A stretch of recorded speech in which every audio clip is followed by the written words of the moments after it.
Now another thing that I need to do with this is, because I'm not running the stock 1.6 brakes, I'm actually going to be running Chelsea's old sport brakes. The difference between the 1.8 sport brakes and the 1.6 is that if you look on the back, you actually end up hitting the brake shield. And also one of the mounts for the sport brakes, set that down, these need to be cut back a little bit. So what I'm gonna do is I'm gonna take these metal shears and I'm probably just gonna cut it straight down on both sides here, and then just trim this back just a little bit.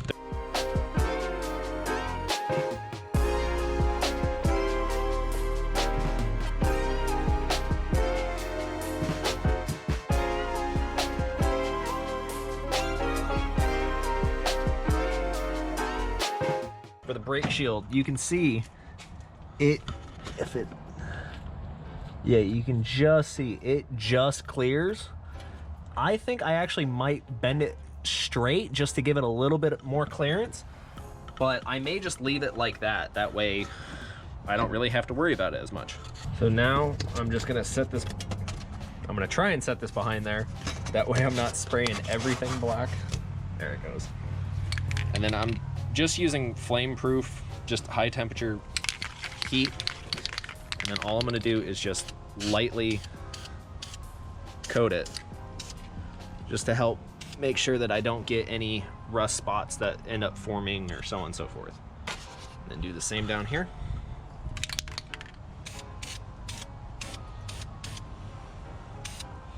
Now again, you don't have to, or at least in my case, it doesn't seem like you have to cut this. You just have to cut out these brackets to make the 1.8 sport brakes fit. But I am going to be eventually getting rid of this entire thing. So for right now, this is just what I'm doing. Okay, so I just pulled off the little distribution block.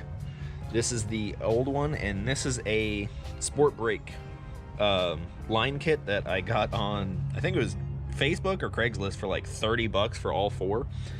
So all I'm gonna do now is just set this in there. You can see that there's one bolt versus the two. I think that we put it here, if I remember correctly, up on the top one. So you'll end up putting it on the top one, that way everything matches up a little bit better. And then we just need to install the rest on the other four. So I'm gonna take one of these bolts just to try and hold it in place, just slightly. I'm just gonna finger thread in the top one, because it is a bit of a pain to get both these in, and you just got to try and work it together. There it goes, to get both of them in. Now make sure that you lightly thread in both of these before you actually lock this down, because once that's in, it can be a real pain to try and get both these in, because you're trying to bend the line slightly, and if you've ever done brake lines, it does need to match up as perfect as you can. So now that I've got both of these kind of in there, I'm just going to take my impact and just kind of snug that up, and then tighten the rest of these up with the opened end 11. Okay, so now on this one, we've already got the brake line off, just because we replaced the rear subframe with the with Chelsea's old NB one. Now it does have this little retaining pin back here, so all you need to do is either grab some pliers, or what works for me is I actually take a screwdriver and then I'll tap it with a hammer on the other side and try and tap it out.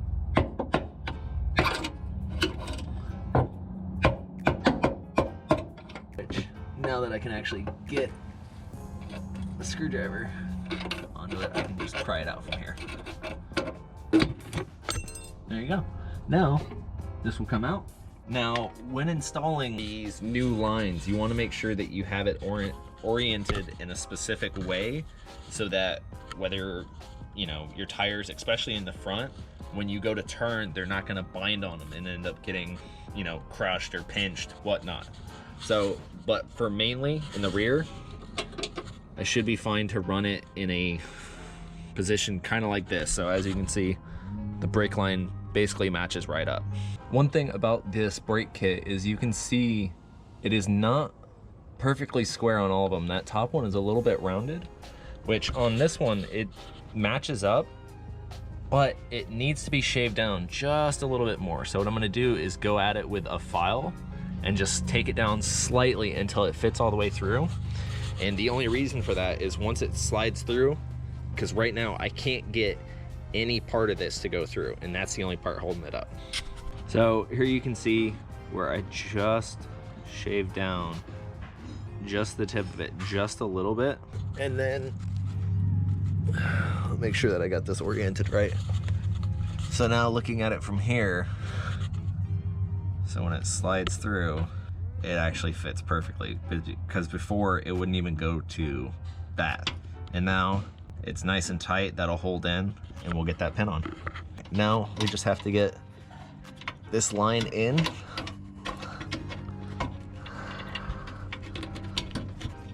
Like so.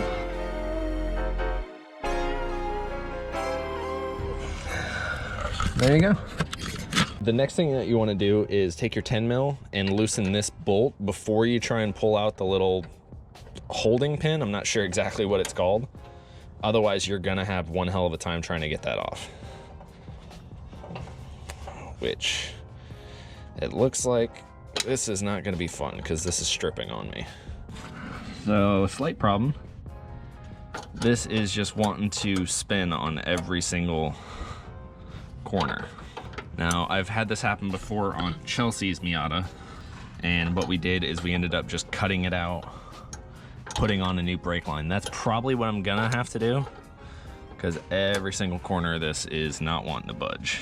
I'm gonna end up cutting this one and putting on a new thread, and then replacing it all. Actually, instead of just cutting it off, I just grabbed a pair of vice grips, tightened it up on it, and popped it, and then now it's coming out just fine. But to be on the safe side, just because it was like already pretty much stripped anyways, we're gonna throw on a new brake thread and everything like that on it. Okay, so now I've got the old line on there, and I've got the flare just in the little notch. Kind of see it there. And then again, you're just gonna slowly rotate this and then just tighten it. So you're just gonna keep doing that until it eventually comes off. There it goes. So we're gonna take the old one, pull that right down. Now, one thing to remember is you need to put the new one on.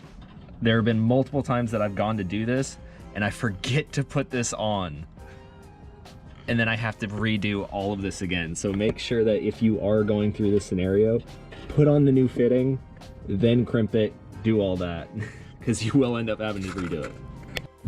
Okay, so now I've got the clamp on to do the press fitting. Make sure that you're doing it on the beveled side, or at least it is for my application. So what I'll end up doing is taking this, locking it around it, and then slowly pressing this into it. And that's what's gonna form the indentation in the middle for that to slide into it.